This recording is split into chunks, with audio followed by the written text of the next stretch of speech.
Welcome, and thanks for tuning in. If you've been tired of hearing success stories, locked away in boardrooms, bestsellers, penthouse suites, buckle up because I'm throwing the doors open and pulling up a chair for us to eavesdrop on the real journeys of people that I've met, worked with, or been inspired by in this journey we call life. From health and fitness experts to business leaders, CEOs, entrepreneurs, and even the person next door. My goal is to bring you unfiltered conversations with the people who've defied expectations or pushed back on their so-called predetermined path to build something great for themselves and for others. We're peeling back the layers on how they overcome doubts, navigate setbacks, and turn their challenges into opportunities. Each episode is a trove of unconventional wisdom, practical tips, raw inspiration. It's your backstage pass to the secrets of success. No VIP access required. Let's dive right in. Hello and welcome to episode 10, and you guys are in for a treat. I'm here with Dana Capra and Joel Capra, who I had the pleasure of meeting in Mexico about a month ago at a fitness retreat, and they are two incredible people, and I asked for them to be on this podcast, and so grateful because they have a wealth of knowledge to share. So Dana has been dedicated to changing lives of others in the fitness industry for over 20 years. She has a lot of experience. She's spent time as a trainer. She's best known for her ability to coach, not just coach, but also just listen really intently. You know that she really, really cares. Dana is at advanced education and counseling. Her focus areas are nutrition, eating disorders, dysfunction, and behavior change, which is pretty powerful. Joel has a men's wellness certification. He's one of the few private coaches in America specializing in not just fitness, but mental health. To me, when I first talked to them, and nutritional help for men that are 40 and beyond. So you want to listen up to both of them. You don't have to go out alone. That his ability to really connect with people. He understands how challenging it can be and really can connect with those men. So I am so excited to welcome both of them. You guys are in for a treat. So welcome, Joel and Dana. Thank you. First. So where we came from, I'm from a very small town, not even a town in Alabama, and ended up in Dothan. And throughout college, was always active. I did sports in high school, and that just kind of carried into my adult life. And, joining a gym and becoming involved with people just made me really want to, and just to be more caring about how other people could have the same results that I did. So it's something that truly was fascinating me, and I really had just a hobby as training and wanting to work with people, and then it kind of became a career. So after certifications in college and all the degrees kind of came through, then this is just something that stuck. Awesome. I think that my psychology background really helped me to work better with people, because I think that a lot of times training certifications allow you to only know so much, because if you really can't understand and connect with people, you really can't help them. So I think it all kind of, God had a plan. There was a way to get to where we are now. I love that. Love that so much. Yeah. So that was, so what was your background? Like, what was your sport? What was your sport of choice? Oh goodness. I loved basketball. Oh, wow. Awesome. Basketball and track. So I'm originally from Gainesville, Florida. Moved to Dothan at the age of 21. Before I moved to Dothan, I had the privilege to work out at a gym called Gainesville Health and Fitness, which is like a 90,000 square foot. It gets voted like best gym in Florida every year. So my dad took care of the owner's dad.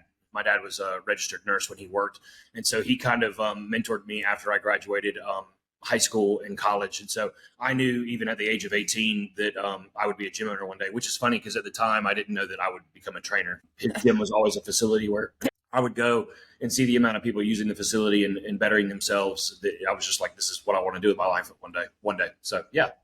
Wow. Well, that's interesting, because the next question I have for both of you is, what's your purpose? So sounds like you found yours. Are they the same? Are they different? We met because she was working at a gym, and she left that gym and came on with us. And she is kind of like the missing link that we needed. And so how long have we worked together?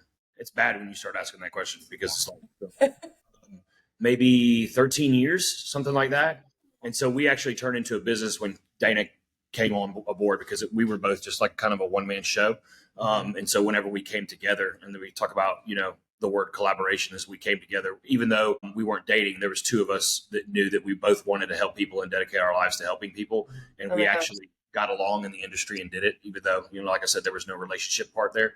And so that's what took it to the next level. So the purpose for me is, and I think you need to, throughout different stages of your life, you need to look at what your purpose is, and your purpose may change. But I hope that I have the ability to train people for the rest of my life and, serve people in what capacity that is, I'm not sure. But the value, I always tell people 20 years ago, working out was always about looks and, I want to lose weight. I remember when I first became a trainer, everyone would come and say, can you help me lose weight? Can you help me lose weight? And now the phone calls that we get, like people don't even use those types of words anymore, say those things. They say like, I want to get healthier. I want to be better, or I want to have the ability to walk down the neighborhood to the park with my grandchild. And so that, like, are you kidding me? I mean, that gives you so much purpose. So my purpose is, and I feel like Dana would say the same, is like, we just love people, want to help people in all aspects of their life. And so your career is your platform, but your purpose doesn't change. So our platform is the gym, but the purpose is to help people better their life.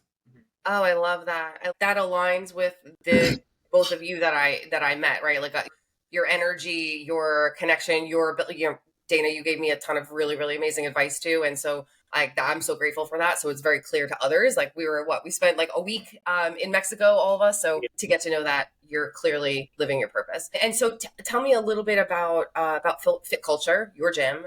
Like, how did it start? What makes you guys unique? Because I want to just add something, and then I'm gonna let him Sure. take it. I think Fit Culture evolved from a gym with a different name, and I think our really resounding to me, what stands out as Fit Culture is the fact that we've grown with our clients, that we've grown with our client, so to speak, because what we used to be is not who we are now as far as the mindset. That's why people are attracted to what we do now, because they know that we're reaching them where they are. But 10 years ago, we reached people where they were then. Do you see what I'm saying? So it's kind of a grown process. And I think that's established trust with people.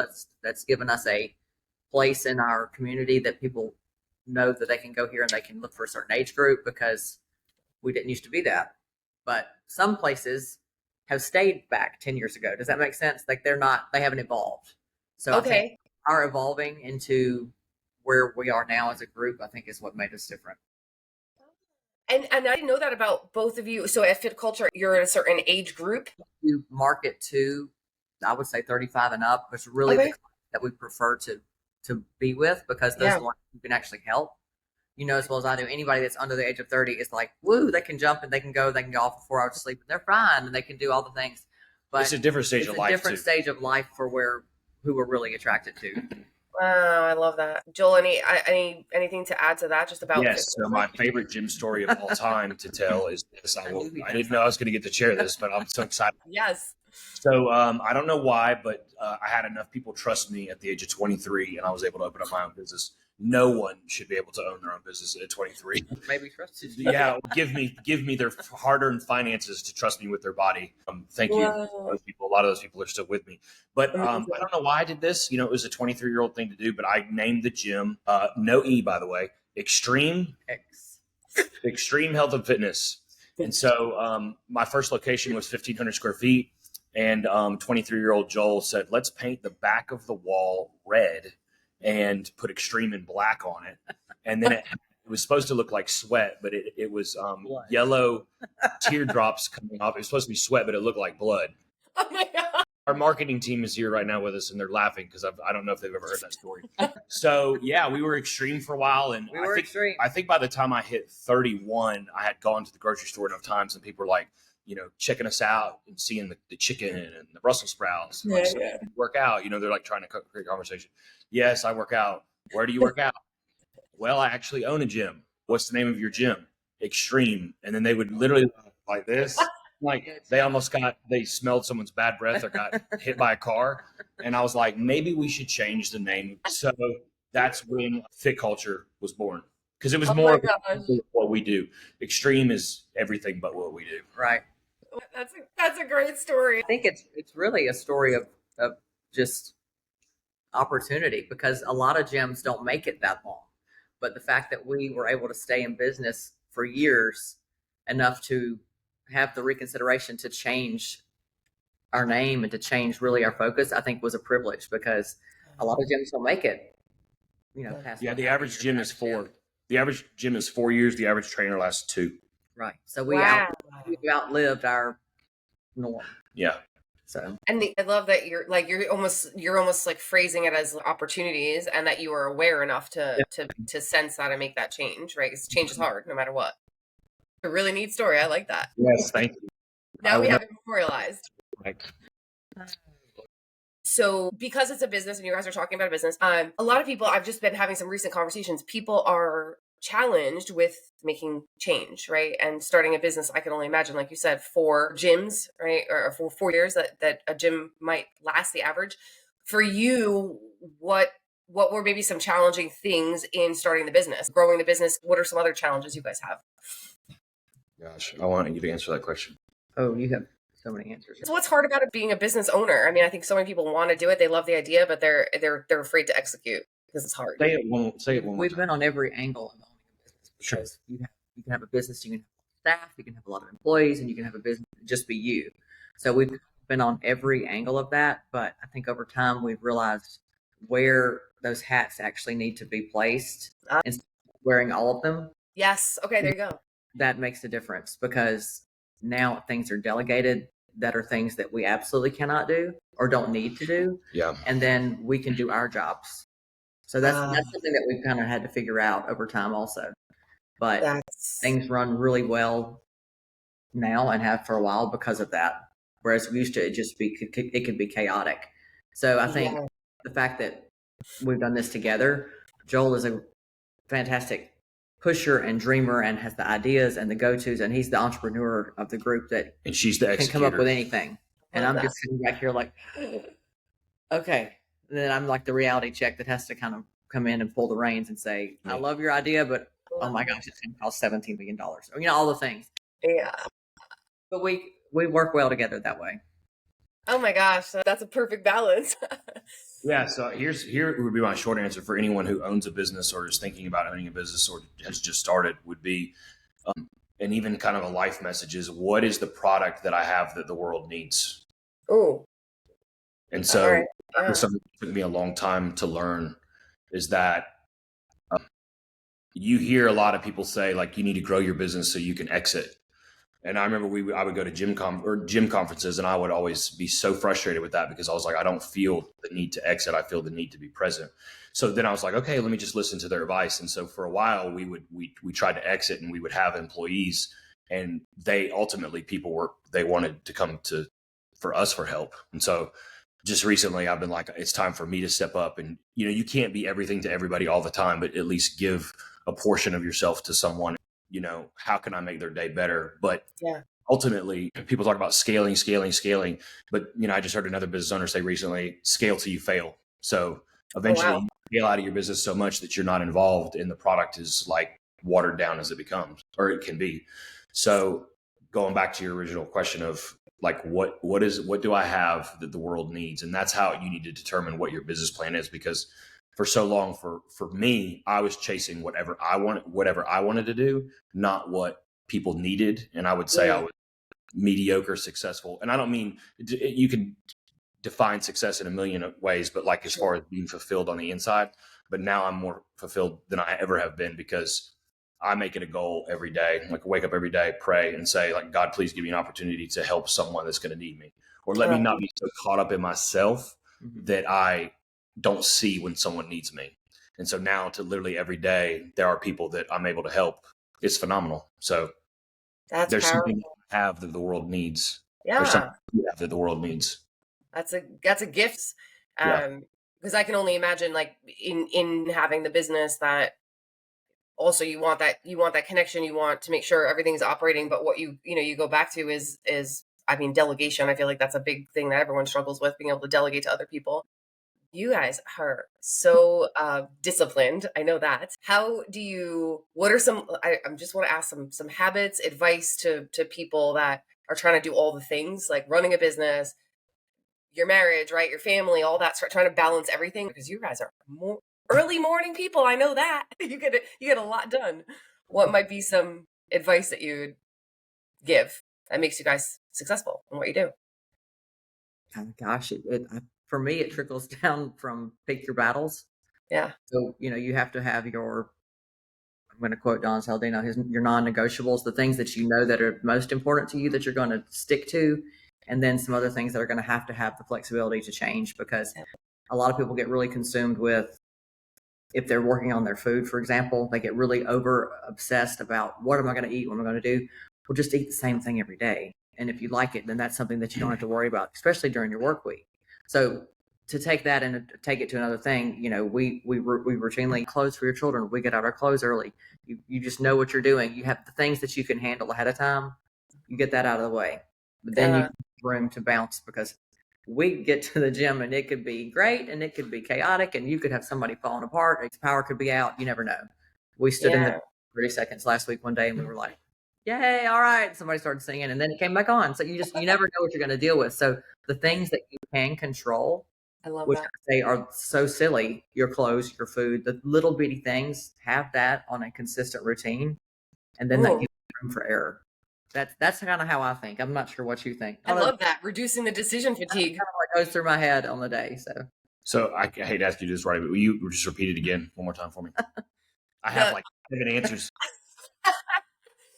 I was just asking about like habits that you guys have. So she just gave us like reduced decision fatigue, like just habits that make you successful in you're running a business and a family and a relationship so much. Yeah. So I'm probably going to answer this the opposite of the way most people would think, but I believe we live in a world, and I honor those guys. And like, I saw something the other day on TV where like Mark Wahlberg wakes up at 2:30 in the morning, where it's like, how much little sleep can we get and be the most successful that we can? And I think that there's a time for that, and that there's a time to really hustle, but there's also a season of where rest needs to take place.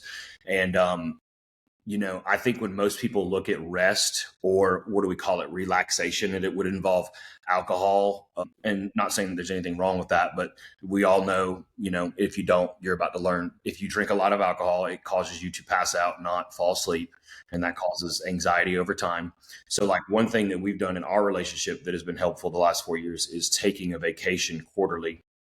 Most of the time we leave the country, and even if that's not a possibility for somebody that they don't have the ability to do that yet, but just shut it down just take completely. But when it's time to work, like dedicate, show up. So back to what Dana said, like I have 3 rules for myself. And rule number 1 is every day when my feet hit the floor is like, it's time to show up. So whatever was going on yesterday, it doesn't matter, whatever's going on in the future, but I have to be present for the day and try to win the day. And if you stack those days enough together, I mean, you'd be surprised at where you would be in a year if you just focus on one day. Love that. So when you guys go away, your no technology, like when you're going away for a week? So to add to that one thing, I would say 3 days a week, we have to wake up at 3:30. We still go into the gym at 4:30 in the morning. But for me, like in order for me to have my best self, if I did not have my job, I would work out if I could before I interacted with anyone, because of the mental clarity that I get and the release of like, okay, like this looked like it was supposed to go here. This is here. That's all stressful. But now everything is lined up completely because I was able to do a workout.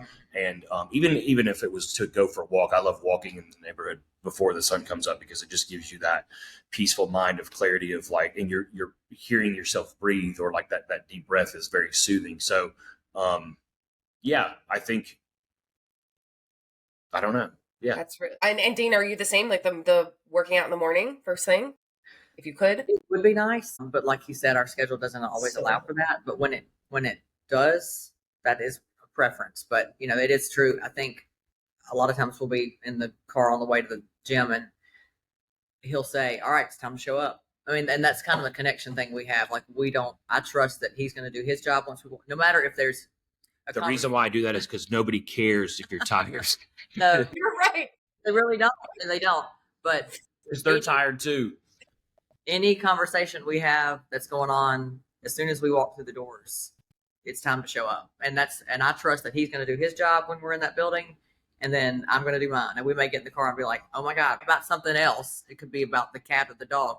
But when we show up for people, I think that's the important thing to think about for business owners and people in positions of leadership anyway. Yeah. If you will really just focus on how you show up, not what's going on with you, but how you show up, then it changes your mindset of what you're doing in your business. I had a great friend tell me one time, this is good for anybody, even if you're a garbage truck driver, this is good.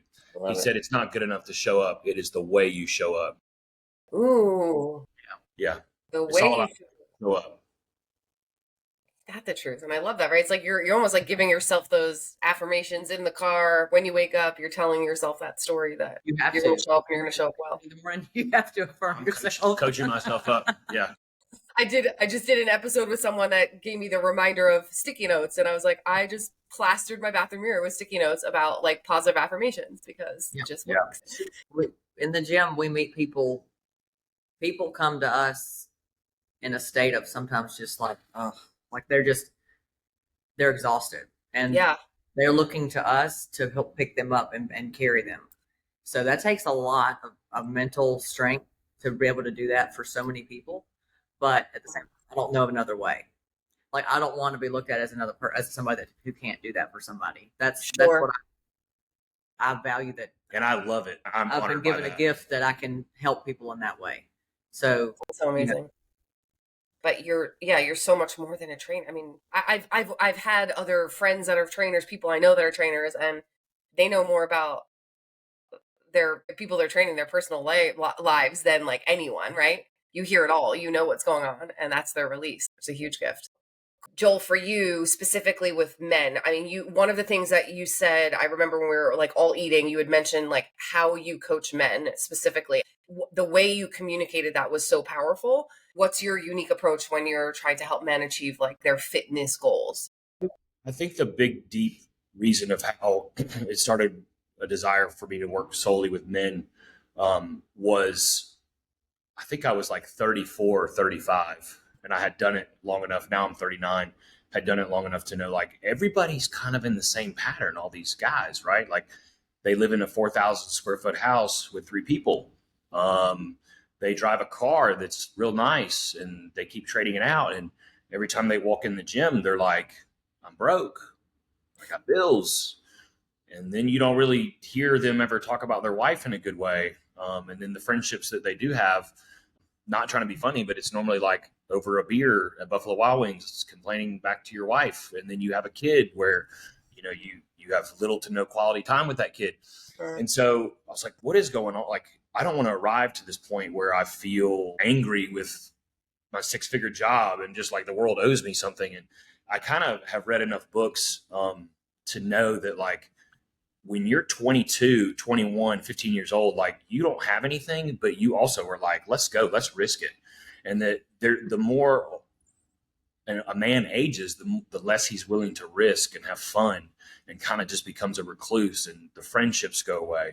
And I was like, I'm good, but I'm gonna pass. So I'm gonna start studying this so this does not happen to me. So yeah, I mean, a lot of the guys that I work with, and all men really are kind of headed in the same direction. They may have a different career, but I think for me is like, if I can say one thing to remind a man is that you have a calling, like you said, your purpose, and then you have a way that you get to execute that purpose. And I think sometimes we need to be reminded of why we got into the field that we were in, because I went through, at that age, I was burnt out, and I was tired of training people, and I was ready to be done with it, because it was at that point I had done it for 12 years, but it was me hitting a low point in life and rediscovering my purpose, so that now I'm like more fired up than ever. But the reason why is because I went through the same thing. I bought the cars, I had the house, and I did the stupid things that everybody's got to do in their 30s that they need to do. And so for me, it was all about my career. Like I remember when people would say, hey, who are you? And I would say, I'm Joel. Nice to meet you. I own Fit Culture. Like that, my identity was in the gym. And that's the problem, is most men's identity is in their job. It's like, no, your identity, you're not your job. Like, where are you going? So then I have a financial advisor friend who's like, most men that retire under me, they're so depressed because they retire and they have no idea who they are, because their identity was in their job. They never played with their kids. They never took the trips. They never spent the time with their wife, and now they're lost. So that's so sad. I could go on for another 30 minutes, but I'm going to give the floor to my wife. More questions. So, because I do remember how you articulated this. So when these men are coming to you, they're coming to you to look better, feel better. But what are the like hidden things that you find out later that they're really coming to you for? So I feel like this for women too, but we try to provide a space in Fit Culture where men in a leadership position can kind of take off their tie or their coat, so to speak, or their arm or whatever you say, Yeah. and they can relax and say, I am in charge of this, this, and this, and this, and I have so much pressure on me that you could come here. And I know it's just a simple thing of like, here's a workout, but that you would say, we're going to design this for you. We're going to program this for you. And that this is a space where you can be yourself, you can relax, and that our job, like the healthy weight that I feel on me is I want to create a healthier you so you can go out and execute those things better. So if you're executing those things at a C, I want to see you take it up to an A. Like, I don't mean to sound like bad as a trainer, but I don't necessarily, the end goal is not like, let's lose 20 pounds. No, the end goal is like, you need to re-show up for all of these people that are going to be asking of you. And if you're not throwing out your back every 5 seconds, you'll probably be able to do that better. So yeah. That's awesome. That's underlying things that men are coming for. I don't know. What's like? Well, I think this applies to men and women. I think everybody at some point in their life, in their family, something happens, and a trigger is different for everybody, but something triggers them and they're just like, I'm done. I've got to lose weight. And that lose weight or get back in shape is what they say they need to do, but what they really need to do is find themselves again. And they need to let go of some pressures and some stressors that they're hanging on to so badly. They need to let go of the trauma they've been carrying with their dad. They need to let go of the trauma that they're carrying about their kids' lives. There's something going on, but that verbal, I need to lose weight, is the only thing they say. Yeah. Then they come in and sit down with us and they start talking about why they need to lose weight, and all these things come out. So you can kind of tell in your conversation with someone how broken they are or how up they are. And I really think that we try to, and I think we do a really good job. Everybody that comes in the gym, you're on a level playing field. There's no hierarchy of people in the gym. Everybody is the same. You're coming in here for one reason, to get help. So that's, I will say too, some people really conversate most of the time that they work out. And if, in my opinion, like the holistic means like, oh, we got to keep going. But somebody may need to have a conversation with someone more than they need to work out. But at the end of the day, if they walked out and they had a good time, because the rest of the day, I was with a member yesterday who's like, this is my only hour. His job is being in charge of doctors at a hospital. Hello, can you think of a more difficult job? So he likes to go in the gym every day just to cut up with everyone. And like, that's how he gets his mind right. So all of these people, like Dana said, is most of the men are like, I want to lose weight, but really it's like they've been not taking care of themselves for so long that they're kind of like, it's catching up to me and I'm really suffering. And yeah. And to me, the best version of anything, when a husband comes in and his wife comes in also, when they both work out, or when one is already working out somewhere else and the other one's like, I got to get on board. Like, connection there, that they're making their family better. And I think that that's so important, because when somebody's doing it just by themselves, they lose that connection that they have with their spouse and with their own family. And that doesn't help the situation that usually they're trying to fix. So you can't just fix yourself and expect that your family's going to be okay. It's got to be a group effort. I've seen some, and Dana, I've seen some relationships fall apart with one that starts focusing on their, body and mind, and the other doesn't. And I think you have to be so aligned. It's a lot. There's a lot that happens. There's a lot. It can cause problems. Yeah, it still might be your hour of your day, but it's a big part. It's a big part, right? And Dana, for you, what are you seeing? Because you, as like a business owner, a mom, like there's so much, right? And I think women also have so many pressures. And so for you, what are you, either personally or just for your clients, like how are you helping women? What's unique in your approach? Well, I think women, one, want an outlet. They need an outlet, and that changes depending on the decade they're in their life. I think community is always important. Yep. I think that feeling good about yourself is always important. And I think it's our job to define like what's important for that woman. So if she comes in and she needs community, like she's going to be there for the workout, but she's not really caring about how much weight she's using or what the movement is. And then there are some that really want to come in, they want to go, they want to push. So it's our job to kind of find that angle, because I think everybody needs to be able to feel like they belong. And that's just part of how we run our day. And so women come in, they want to be there because they need to lose baby weight. They're trying to get pregnant. I mean, there's all these different reasons that a woman will come into the gym to get healthy. But I think they also need to be able to be understood that it's okay to take time for themselves. Yes. I think that women don't want to give up doing things for their family. They don't want to give up doing things they have to do. And when they can't find a way to fit in the gym, they'll give it up. And I think that I think that's like an error way of thinking, because if you can't, and this is my favorite, if you put on the airplane mask, if I have to put it on myself before I can save him. Yep. So you can't save anybody else until you can save yourself. So if I'm taking care of herself, and I think no matter what, that's what I try to exude to my women. I try to say, you're doing a great job because you're taking care of yourself first. And now you can handle your kids, and now you can handle your husband, and now you can handle your job, and now you can handle PTO, and now you can take your kid on this. And see how she said handle your husband, right? But it's true. True. The stresses of life are easier if you're okay.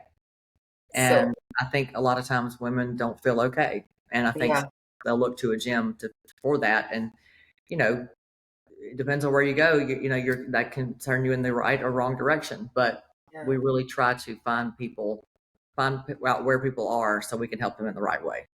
100% right. Like putting it last is always like the last thing, but and then when they put it last, that's when the guilt and the shame comes in, because that will eat away a woman, because now she's guilty about something else that she just didn't even realize she was feeling guilty about.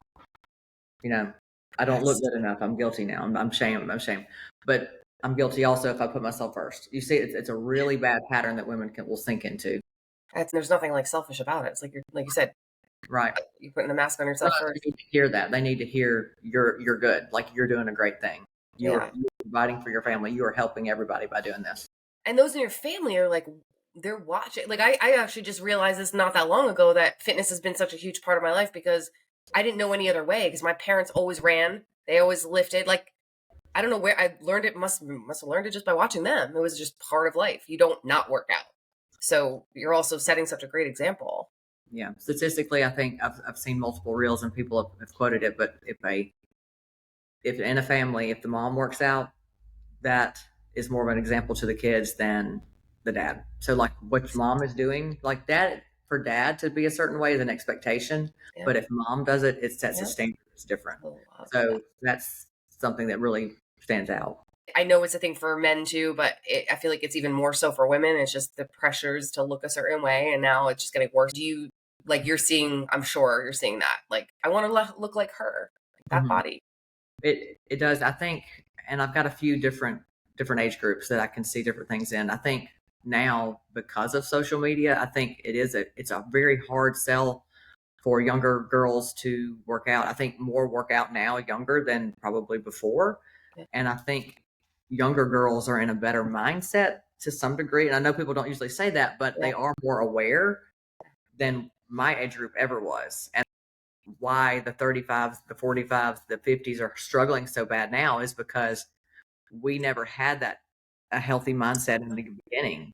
So now we're dealing with the ramifications from the last 10 to 15 years where we were very unhealthy in the go, the don't eat, and all those terrible cyclical diet culture things. Yep. That's what we're dealing with now. Whereas the 20 years younger than us, there's no such thing. They see on social media, do this, take care of yourself, do this better, sleep. That's so true. We didn't sleep when we were 20. We didn't think that was a thing at all.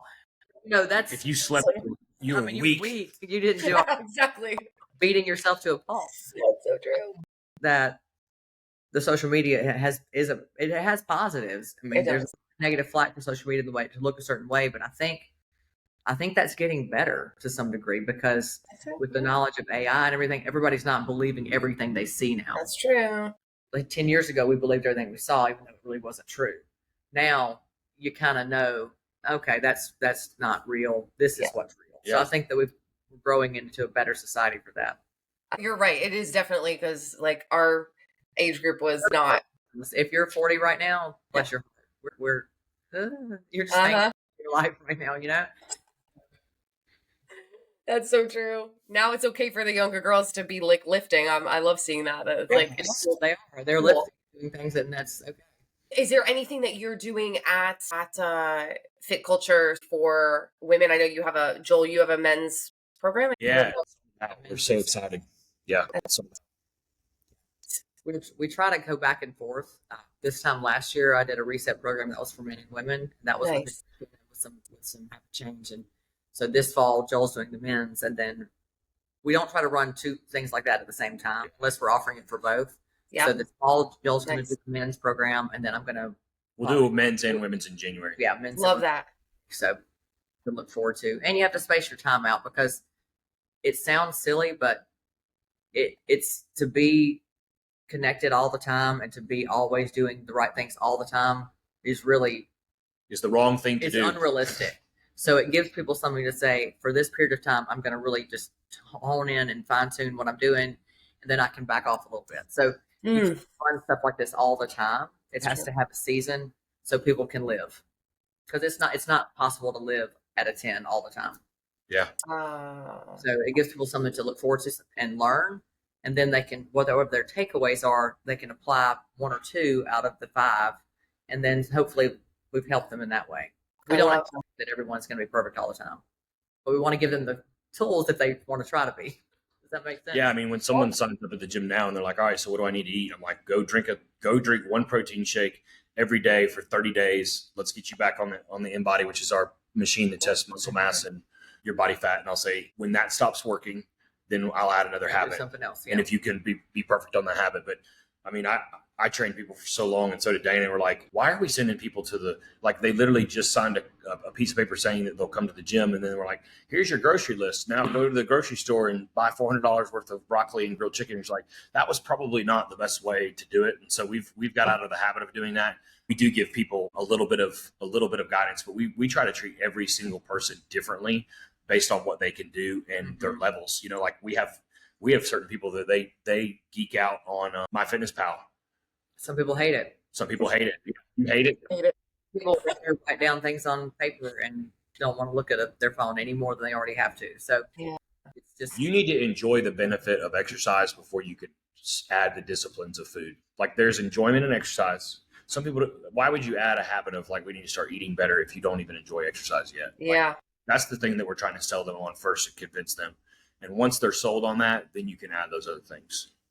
I love that. That's such a much more realistic approach for people, where they don't feel like they're probably already coming to you feeling like they're, potentially failing in areas of their life. And that just is adding more failure. Mm-hmm. The habit stacking, really awesome. What's like just a recent, I know you have so many amazing clients, and I know it's probably hard to like think of one. That's one, but like, what's maybe just like a story, something that's inspiring, like a client that you have? Mine was easy. So he was actually standing in front of me the other day when I was on the training floor, and I read the question that you wrote and I teared up. Mine would be, and I don't mind name dropping, his story is on our Instagram, but his name is Dwayne Infinger. So Dwayne has trained with me for 14 years. He has come at 4:30 in the morning. I can count on one hand how many times he's missed. He was worked at a nuclear plant for 39 years and recently retired last year. And so when he retired, he's like counting down the time, because, you do a job for 39 years and you're like, you're ready to move on. So he set himself up financially, and where, he would never have to work again. But I asked him, I said, do you want to change your training time from 4:30? He said, no, because I know if I do, it won't be good for me. So he kept his training time the same. And during the whole 14 years that he's trained with me, he's bought in every t-shirt that we've had. He's been to every event. Like, the gym is in his identity, and he loves me. I love him. Like, he's like an older brother / father to me. He helps me take care of my son. Last year, he was a substitute school teacher at the school that my son goes to. And so he did it for a year and he didn't love it. And so I kind of was like, let me offer him a job. He'll probably say no. He said yes. So now he'll be 63 next week. He'll be 63. Talk about delegating and taking care of things. Yeah. So he's actually helping me on the training floor now. I got a text message from one of my clients Thursday. Great job on hiring Dwayne. He's so incredible. And so from a deep standpoint, I admire that, because he's 63. He's reinventing himself. During the 14 years I trained him, he's never like, I hate my job, I'm ready to be done with this. But he's in his next season, and he's reinventing himself. So he has just finished a certification to specialize in fitness after 60. So this is a shameless plug for him. Yeah. Now we're going to have a trainer on staff that can help people 60 and older. Growing up, I think the goal that you hear from your parents is like, you need to save. And then people hit their 50s and they're like, I have 9 years and 11 months to go. I have, and they're just counting it down because they're so ready to be done with life. And now we know, when you hit 60, it doesn't mean the same as it used to. And that, if you take care of yourself, you're likely to reinvent yourself and keep going and maybe even go back to college or write a book. Or I read a statistic the other day that said there are more people opening up businesses and being successful at 60 now than people in their 30s because they have wisdom on their side and finances. So again, mine would be Dwayne. And so if he's listening to this, thank you for everything that you do. You're a huge impact, probably even to people on this podcast of like, you can grow older and it doesn't have to be a bad thing. I love that. What an awesome man. That's awesome. That's so awesome. I love it. Dana, for you, who's your... No, right. I'm not going to even try that. That's, we have clients that I think one of the most admirable things for my older clients is the fact that they've done life, they've had the schedule, they've been busy, they still have kids, now they have grandkids, and they go, I want to be stronger for my family. And they come in and they commit to adding something to their already busy life because they believe and they value their health and they want their health to their lifespan, their playspan and lifespan to match. And they've realized I've got to do this now. So they really make it a commitment. I mean, they are going to be there, or they're at a point where they'll have to take care of their parents again, right, and lift them up, pick them up off the toilet. When I have a client come in and say I have to pick up my mother so she can get to the bathroom now, and I've tried to do it once and I couldn't do it, and I realized I'm in a position that now I have to take on as a caregiver role. I got to get strong. So those are the clients that I really go, we are going to pour into you because you're not just doing this for yourself. We're not going to let you fail. Doing this to benefit your family.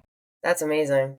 Yeah, that's like a strong sense. That's a strong sense of purpose. That's for sure. Whenever I hear that, I'm like, okay, no pressure. Let's get to work. Right. Yeah. Like, wow. I've not heard that perspective. That's really, get ready. That's really amazing. 3 to 50 years old. That's when it starts. And now you're not only taking care of your kids, you're about to start taking care of your parents. So it really makes you look ahead and go, I'm very thankful for my parents because they have taken excellent care of themselves and they are in such good health.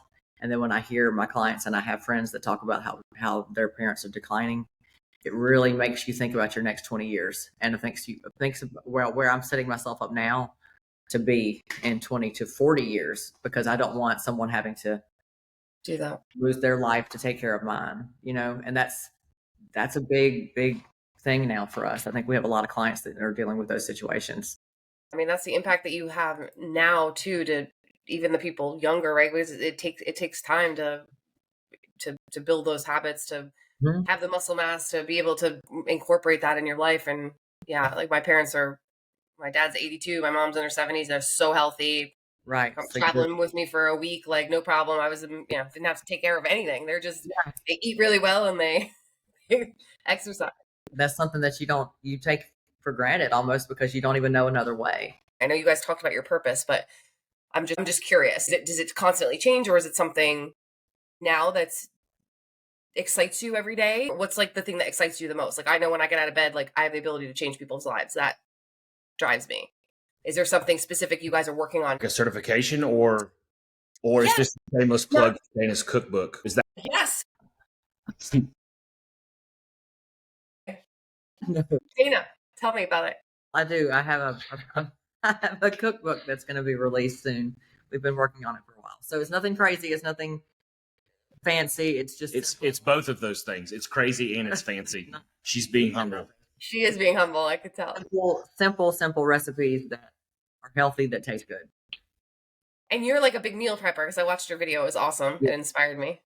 I'm a meal prepper, but back to my original statement, that's to make my life easy. That's so I can do other things. That's why I do it. So no, that I feel like I'm a little part in everybody's day. And I feel like if I don't get up and do my job, then they're missing a part because of me. Plug in. I plug into my 4:30 group, I plug into my 5. And if I'm not there for them, they're missing something out of their day. So like I can't pass the torch. Does that make sense? Yeah, that does. That does. And that can be with my kids, that can be with my clients, that can be with Joel, that it carries all day. So if I don't get up and do my part, like I have a headache, I'm still getting up. Like I'm not gonna miss if I don't have to. I'm assuming for a lot of people that are going to listen, that's me also, is just like the biggest takeaway is like that, what you were talking about earlier, like you reduce your decision fatigue. So you're setting yourself up for success every day. Yeah. So I think this men's health thing, gosh, it sold out in 2 weeks. So my mentor, he wanted me to take 15. We ended up taking 35. And so he said to me on Thursday, he said, if you ever needed validation that men are in need of something, here it is. Each week we're going to bring in a speaker. So like the first week I'm going to talk about mental health. The next week we're bringing in a doctor to talk about sleep. And then the next week and a hormone specialist are going to come in and talk nutrition. And then we're bringing in a financial advisor. So during that time, we were able to set it up to do virtual as well. So we just had a new app roll out. So that's so exciting because we'll be able to help more people and just not help people that we're standing in front of, but help people to move on their own as well without us standing there and be able to maintain quality communication. But yeah, I think the men's thing is, I will say this, there's a saying, what got you here won't get you there. Another saying that what got you here will keep you here, and that both of us are entering into a new season of we don't really know what the future is going to hold. And so I get up every day excited because I know that we're about to move forward towards something. I feel like it's been a lot of hard work and we've prepped for it. So I would be lying if I said I was not scared. So maybe like what's getting me up in the more motivation is to be like, not necessarily fear, but like, man, this is going to be really incredible. But it goes back to, yesterday I got 4 phone calls in one day for men needing help. So it's like, okay, here's that healthy pressure, because there's bad pressure and there's healthy pressure of needing to show up for people. I think Dana's book will be great because it's a way to help people and duplicate yourself. And so there's a running theme, I think, for everything that we enter ourselves into, and it really is to help people. So I think that as long as things are lining up, we're going in the right direction. And like you were saying, a lot of the things that are about to happen, we've been working on diligently behind the scenes for so long. It's an exciting time because in the next couple of years we're going to really see the fruits of that. And we both have so much to learn. Yeah. I mean, when you talk about men's health, like women's health, I mean, it's always evolving. Mental health, everything is changing. Yeah, it's always changing. Mental health has been around for forever. And this is just a phrase now that we all of a sudden care about because we've seen the effects of it. I think another thing that has really motivated me, and I went to both of these women and said, I just want to let you know that I'm doing this, but we had a woman last year and another member this year, their husbands committed suicide.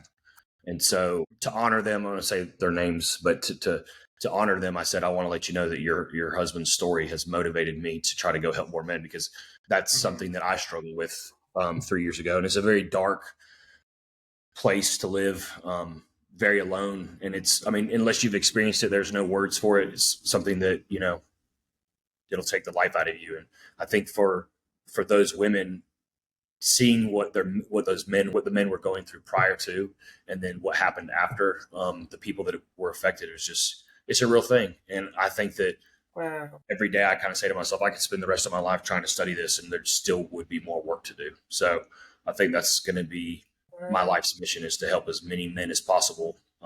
So I am a little scared to say, like, you don't know what's going to happen. And I gave my testimony, told my story of dealing with or struggling with suicide at the gym. We have plunge classes like quarterly, and we had one. We probably had about 30 guys show up, and not one dude said, thank you for telling your story in person. And we had it on a Saturday. On Monday, every dude, person, man, walked up to me and said, thank you for telling me your story. I needed to hear that. And about half of them were in tears, because that's how men are. Like, we don't want to say anything publicly, but we're all thinking it privately.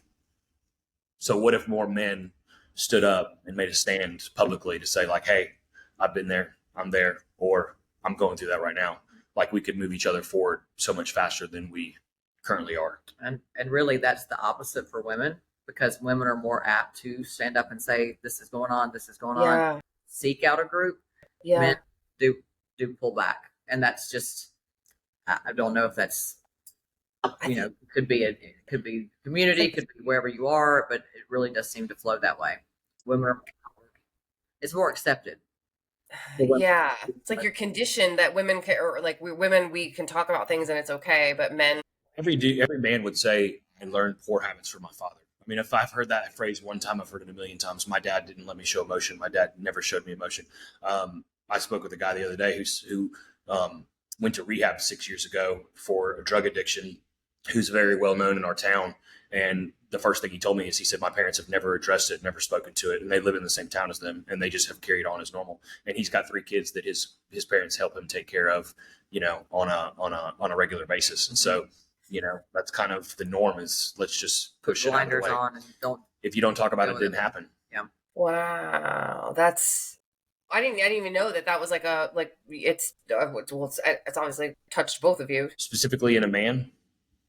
in a man and I think if right, it does seem like it's a lot more. I would say just the pressure, and how that man chooses to decompress from that pressure, because all men have that pressure. But for me, a tall tale sign is, not speaking to everybody, not saying this is true for every man, but if they are constantly in a state where they are angry, and then they isolate, angry, isolate, drink, and the drinking is normally alone, or if it's with another group of guys, they're of the same state of mind. So like for me, whenever I went through that time, I'm not kidding. I literally was like, if I'm sober, I'm upset, because I'm in so much pain that I want to be drunk all the time. Wow. And so it's a matter of, you don't want to deal with it, because not because you don't want to, but you don't know how, and you haven't been taught how to deal with your issues. So you just choose to deal with them the best way you can. And so I think Dana being in my life, helping me, at the time she wasn't even counseling anyone. I don't even know that I knew she went to school for being a counselor. I think it was like so far removed, but I mean, she's the reason why I'm here. I mean, she saved my life. And I'm not just saying that because we're on this podcast, but just saying, like, I did not have the systems in place to be able to help myself. And so there's no telling where I would have been had it not been for her. But looking back, I was broken down to be built back. And so now I look at, she told me, she said, one day you're going to be on stage speaking to other men about your struggle. Oh my gosh. You should. Yeah. Have you done it? Yeah. Yeah. And now I never believed that to be true. I was like, she doesn't know me. She doesn't know my whole story. That'll never happen. And now watching like years pass, every day being prepped for this moment. And so to watch a men's program sell out like that was just like, okay, like it's evidence that it needed to happen, and that great did come from it. So yeah. I didn't know you were so personally like attached to that. That's amazing. Dana, what were like for you supporting him, helping him? What were you doing? Like, just honestly, just pushing him to keep. I'm not crying. You're crying. It was a point of,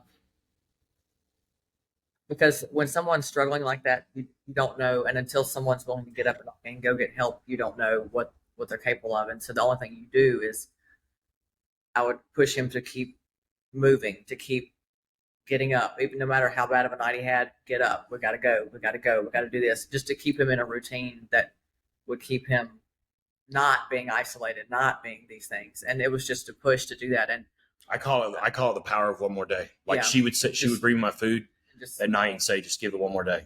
And it was like, wow, I can't promise you next week, but I will give it one more day. Yeah.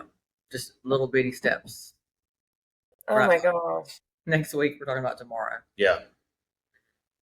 And so those one day at a time, and also a bit of, like you said, routine, like habit that didn't allow you, Joel, to think about what was going on, or like what did that routine and that do for maybe for you both? I was forced to change. Like I went through some bad financial stuff, so I was forced to change a lot of my habits.